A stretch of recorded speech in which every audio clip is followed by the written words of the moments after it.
So, first of all, I suppose the three communities that you've kind of focused on in the documentary, is there a relationship between them on the ground, between local fishing communities and in terms of like a movement? No, they're completely battling like what's happening. There's completely no connection with them at all, which is kind of why I picked the communities in Norway and in Newfoundland. I mean, for me, the motivation to do this doc was that I'd done this doc called The Pipe about a small community in this very rural part of Ireland called Rossport, and how this oil company and Might of the State had just come in on top of them and just tried to railroad through them, and all the chaos, all that ensued. But it was sort of, what decisions were made? How did we come to this situation whereby a community was just kind of completely torn apart and turned upon itself?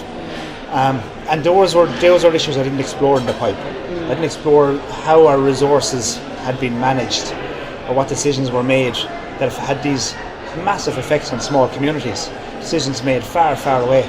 Yeah. So, I mean, I kind of wanted to know more kind of politically in terms of, and environmentally also, what was happening, over the horizon with oil and gas in our waters. And as I started to look into that, it brought me into the story about the fishing and in contact with fishermen. And then I started looking at the experience of Norway and then the experience of Newfoundland, and it just grew and grew and grew, and it kind of got out of control. So instead of trying to tell one story, I had about 10 different stories that I was all trying to hang on to, and follow those stories through, and then try and bring that back into a narrative.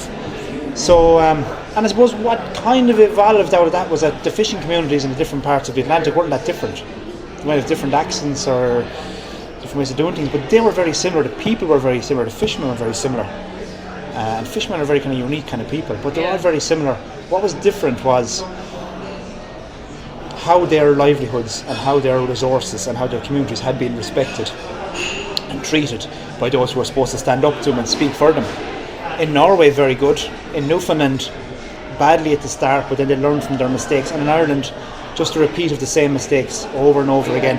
And the awful impact that had on these communities. Literally ripping the souls out of the community. And no responsibility taken at political level. No guts taken to actually see, could we do something about this? Yeah, I suppose like over-harvesting of the seas has kind of had massive repercussions for biodiversity the world over. Yeah. What were the main differences that you saw between, say, coastal communities in Ireland and Newfoundland, and the effects, the immediate effects on these communities? I know there's huge amounts of migration, Well, the interesting thing was about Newfoundland is that in Newfoundland, there's a whole part of Newfoundland, they call it the Irish Shore, south of St. John's, the capital. And you've all these villages that have been settled from different parts of the southeast. So you might get one village that's been settled by people from around Dunmore East, another from part of Kilkenny.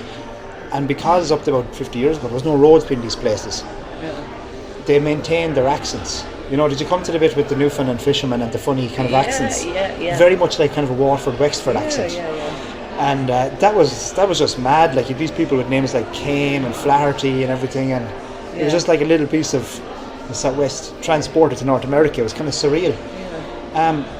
But I suppose it was the parallels that really struck me, was that in Newfoundland, like in Ireland, the control of the resource, that was never an issue before. The control of the resource was handed away to big interests for reasons beyond the good of the community there. And in Newfoundland, what happened was you had, in return for the opening up of markets to the grain growers and the agriculturalists of central Canada, basically they handed over, and they used the fishing of the Grand Banks as a bargaining chip. So they handed over the massive quotas of Spanish and French and Dutch super trawlers, and they cleaned out the Grand Banks. The stock collapsed, and there was a huge backlash from that, though, wasn't there? I mean, overnight 100,000 livelihoods evaporated. You can imagine you're in a village that is completely dependent on the cod industry and cod processing, and all of a sudden that's gone overnight. And it was just their lives disappeared in front of their very eyes, and it was that scene chaotic. with John Crosby's announcement that from 12 o'clock midnight there's an embargo on cod fishing, like that's. And it was a great thing having access to particularly a lot of CBC archive, because CBC are a kind of a funder and a supporter of this, having access to that really raw archive, because it's very hard to tell a story retrospectively through a talking head. But when you have that archive that brings it to life, that really brought the drama and emotion, into it. And then, like, we're looking at Ireland today, we have the exact same situation. We've virtually given away our fishing resources without heed to the massive wealth of it. And you have super trawlers up and down the coast day and night cleaning it out. Not only what they're taking legally, which is billions, but what they're dumping illegally, or what they're taking, out of it illegally. And that was something which I really tried hard to highlight. That here you have, like, sorry to interrupt, here you have 5 fishery officers running around and hiding behind rocks in Donegal to catch one lone fisherman, whether he's pulling a poached salmon out of his net or not, or whether a salmon gets caught in his net while he's fishing for something else. 5 fishery officers chasing him, trying to catch him out for a salmon or two, and yet these big super trawlers that are catching massive amounts and that have proven to be operating illegally time and time again. There's no observers. There's pretty much very, very little the Irish authorities can do. The Irish fishing authorities don't even know what quota these super trawlers have. Like, you can board a boat, an Irish boat, a small Irish boat, medium, even the biggest Irish boats. You can say, right, what quota have you got? And you can check what they have on board. If they've one fish out of quota, they'll be dragged through the courts, they'll be criminalised. They'll be brought as criminals. And with Dutch boat, they go on board, go, can I see your logbook, please? They show them the logbook. They take the skipper's word for it. They can't ask what quota they have, because in their countries they can trade quotas between the boats and between the country. It's up to the country to look after the quota. So they can't know how much fish they're supposed to catch, so they can't catch them for illegal fishing. They can't go down to the freezer below, because all the fish is processed, boxed away in freezers minus 50 below. You can't really inspect them, So this illegality is going on, and despite the best efforts and fairness of the Irish fishery protection, they can't. Yeah, so having said that, what's your opinion on the common fisheries policy reform? I haven't really got into that. I mean, okay, I think the big issue I tried to get across in this doc isn't trying to get into the minutiae of fishing policy, because it is so complex and it's so multi-layered. There's one big thing that happened. It was, when I've looked at the different countries, it was the giveaway of a resource and the impact that has had. The giveaway not only of the amount of fish, let's say the proportion of fish, but the giveaway of control over the resource. The giveaway of the ability to be able to effectively police that resource, and the impact that has had on communities. Now, the common fisheries policy is so complex and so flawed that I don't know where you would start. It really is. And the main thing is, it's the big countries and the big powerful fishing companies. They're the people who drive that policy. You go over to Europe for the fishery negotiations like we were, and it's the big fishing companies. It's the big operators. They're the ones who have the power. They have the clout. It's like Martin Lane said on the boat. He said fishing isn't done at sea anymore. It's done at tables and boardrooms in Europe. And it's true, those super trawlers, that before they leave port, that fish is caught and sold. They know exactly what they're catching, and they know what they need to throw away. And I suppose, given that Ireland has kind of Europe's prized fishing ground, is it crazy to think that is there any way to reverse? There is, always. You look at what's happening in terms of exhausting the resources. Well, you saw in the film where Danny Williams, the Premier, did you, where he ordered all the Canadian flags to be taken down from government buildings. There's a bit where they learned a lesson from the oil, from the fishing collapses. So when it comes to the big oil that's found in the Grand Banks, the same fishing grounds, and central Canada say, right, it's Canadian waters, that's ours. I mean, Canada joined as a province, become Canada in 1949, so they handed over control of their fishing and their offshore. But they said, no, that's not fair. So we lost our fishing because he managed it. We're going to hold on to this oil. We want our fair share from this oil. So basically, when the Canadian government goes, no, we'll control the oil, we'll deal with the big oil companies, and you'll get your little crumbs on the table off that. He said no, so we're going to leave Canada. So they ordered all the Canadian flags to be taken down from government buildings. He said, we're not going to be pushed around like more with the fishing. We want our fair share from this. And the government conceded, and that meant that Newfoundland was able to benefit very significantly from the oil resources off the shores. Now you can see Enda Kenny going over to taking down the European flag from government buildings. Can you imagine?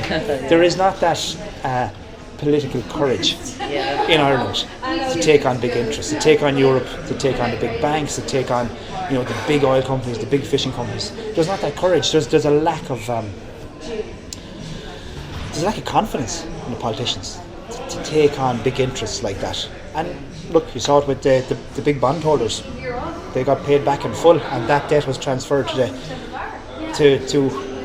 me and you, and to our kids and grandkids and them generations. So I mean, I don't expect that to change from the stock. I'm trying to see what the positive is. It'll make people angry, but it'll make people aware. At least people will know how 100 years after our state was, began its path to statehood, how our leaders have consistently let down our people and put the interests of big interests ahead of, the people they were voted to serve. And we've seen it in Norway. In Norway, they have their own flaws. Don't get me wrong, but at least our politicians.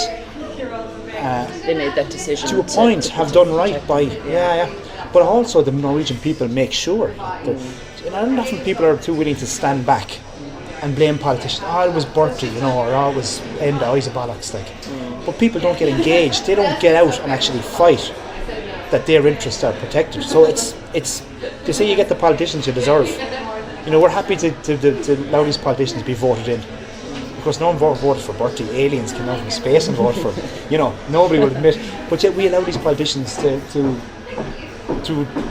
determine our futures, our generations' futures. And I suppose when you look at Norway, and the protections that were implemented, and now, their oil fields are being drained and they're moving north where all the fishermen are, and they're having, the seismic work that's being done on oil rigs and the effect that's having on fishing communities. Well, you see, Norway, again, the thing with Norway is they were the poster child, not only with their oil and gas, but their fishing.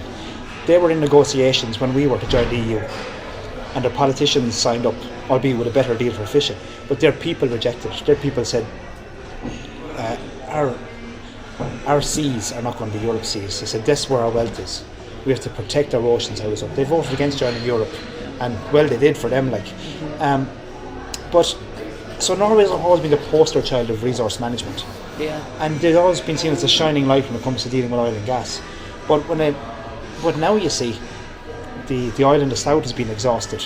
These massive oil fields that made Norway so rich, and now they're having to move north, which causes conflict because they're coming into conflict. The oil in the north is in these very rich fisheries, so they're coming into conflict with very, very rich, sustainable fisheries. So now Norway's kind of dirtying its bib, and it's a real dilemma, and it's a path that Norway has to choose. Do they continue along the path of oil, or do they look for more sustainable ways of sustaining their country? And it's a real polarising argument in Norway at the moment. And into that mix, which affects us all, is the price of oil has gone through the floor.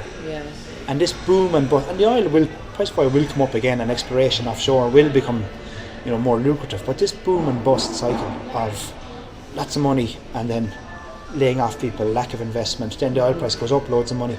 The impact that has on communities is so destructive. And the message of the film really is that to really protect, livelihoods and communities and keep these coastal economies going, you really have to look at a more sustainable model, and proper fishing practices is part of the way to go. And I suppose when you think about the immediate effects of mining for oil and fishing and the effects that they're having on local communities, one of the fishermen in your documentary had said that the one thing that we all need is food. The one thing that we all can't do without is food. Which, in your opinion, after all your research, is more of a threat to local populations? Overfishing or the mining of gas and oil? The big problem with seismic blasting is that it's a subject that hasn't really been covered. There's very little research on it. Like we know that artificial noise, be it sonar from submarines, be it explosions from military, other types of unnatural sounds in the sea can cause big impacts on whales, can cause death of whales, it can cause, massive change in behaviour of fish and where they feed, and the food for fish and the food for whales. But the problem is that, like, we know all this, and we know anecdotally that it should have a big impact on whales. I mean, from specific cases where this kind of activity has led to the death of whales and beaching of whales and different things. But the research isn't there. It's offshore. It's very hard to research properly. The oil companies are very, very close with their information, with their equipment. So this is an area that needs massive research. But the problem is, and I've seen across universities across the Atlantic, is that not only do the oil companies not play ball, but they're putting so much money into universities that are in these oil places around the Atlantic that there's a real resistance and a lack of support of any research that would go against the oil business. Yeah. Like the professor in Newfoundland, he's pretty much a pariah in St. John's because he's trying to speak up against the oil industry. But he's looking around. The oil industry are funding a big new engineering building. Graduates, they're pumping money everywhere. Yeah. Their universities are awash with money. And and that's where their money's coming from. And they're not going. And he wanted to get research funded for. Let's say if you want to get research funded for research into the impact on fisheries or whales, he couldn't. But yet they'll be there. Well, look, we'll fund you a big number of money to do research on how we stop birds pooping on the rigs. Like that was he was offered, And research money. The University of British Columbia actually released data that suggested that the deficiencies in Irish fishing was a complete myth. The deficiencies? Yeah, as in the stocks, as in the stocks, as in that that it wasn't happening at all, basically. Yeah. Just madness, really. Well, you have so many different stocks. Like you have mackerel, which appears to be very healthy at the moment, but the Dutch are hoovering them up, and not the Dutch companies, let's say, all boats from different parts of Europe, and we don't know what impact that's going to have. I mean, the cod has gone from the Irish Sea, and we're all dependent on these like prawns and kind of bottom feeders. But so most of the diversity of the Irish Sea is gone, but you have it's kind of fished out. Yeah. Herring is under massive pressure. You have this fish, boarfish, which Coveney was trumpeting not too long ago, and that stock of that has collapsed. Like often it's too late before you realise a stock has collapsed. In Newfoundland it was too late. If you don't understand the science, if you don't understand the fisheries, you can't manage it properly.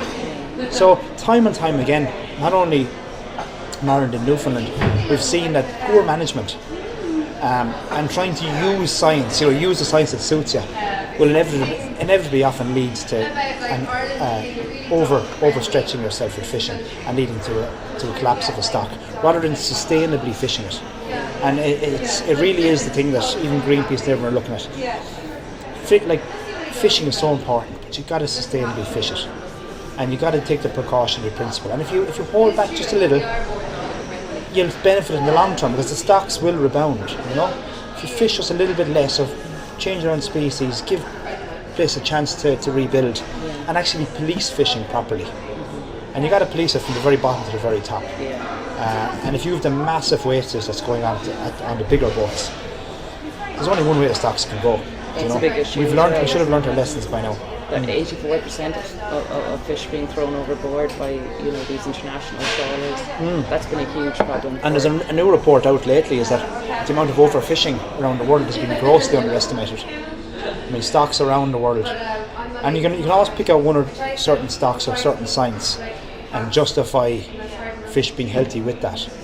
Same way as, like, say, the Tea Party, you will think that the world is getting cooler and global warming is a conspiracy. But if you look at the overall science, it's glaring obvious that the sea is under massive pressure, stocks are under massive pressure, the life of the ocean is under massive pressure. What inspired you? I probably should have started with this question, but what inspired you to take on this project? I mean, it was again, I kind of did the pipe, and I sort of I felt it was unfinished business. With the pipe, then what's your own background? Are you from a fishing community? No, I'm from Tipperary, which is about Charlie says, about as far from an ocean as they're yeah. going to get. But I'd always spend all my summers up at my uncle's in Mayo, just near Rossport. And he's a farmer, like, so we'd be on the farm, and never really, he's right up beside the sea. His land goes down to the sea, but never really had a massive interest in fishing. I never really knew an awful lot about it, Yeah. And it was only through the pipe and filming with this fisherman, Pat O'Domhnaill, and kind of got an inkling into the unfairness of fishing. How the small man was being squeezed and squeezed and squeezed, and basically treated as a nuisance, and they just wanted him out of the industry. But really, like, when I did the pipe, it was about oil and gas, and it was about politics and security and how a state would treat its own citizens. But during that, I started interviewing people and trying to get to know a bit more of the bigger picture about the resources, about the politics of it all. And I interviewed this guy, Justin Keating, who was in the dock, who was Minister for Energy, who actually tried to bring in a Norwegian-style resource policy. But he was got rid of, and then his terms in the 70s were torn up. And of course, then we had, the Fianna Fáil basically handing over massive control to the oil companies and making the same mistakes as we made with the fishing. I was like, how do we keep making this happen? So this was the motivation. And I don't want to say I did it with a whole lot of enthusiasm, but there was kind of unfinished business. I kind of felt I had to get this out of me. Once you start digging at things like this, then it just reveals itself. I couldn't call it labour of love, like, but it just had to happen. Someone had to hear about it. Yeah. And you're currently funding again, is that right, to finish it? Yeah, we finished. We got we broke the Irish crowdfunding record. And I was just going to say you were gunning for a record. So we got 56,000 in total from different, and then the film board matched that then, and we also got support from Canada and from Norway. Okay. So the Canadian and Norwegian broadcasters and film funds there as well. Okay. But it's been a massive challenge, with the funding we have to make this, and even still trying to finish it. But I mean, you sign up to these things, you do them, and you do what you can with what you have, and it's a lot of hard work and a lot of kind of graft. And absolutely. So what's next for you then? Is there anything else on the horizon? On the horizon? No, I just want to really get this out, because it's like kind of burn myself out with it. It's very, I don't mean whinging, but it's just I need to get some space. I kind of because I've 2 kids, and I've there's been massive debt from this as well. I just need to get back working, shooting, do what I do, like a cameraman, and get back to some kind of routine. I have 2 kids in school, and it's just last year's been very chaotic. Yeah, I can imagine. Okay, well, we'll wrap it up there. Brilliant. Thanks a million, Richie.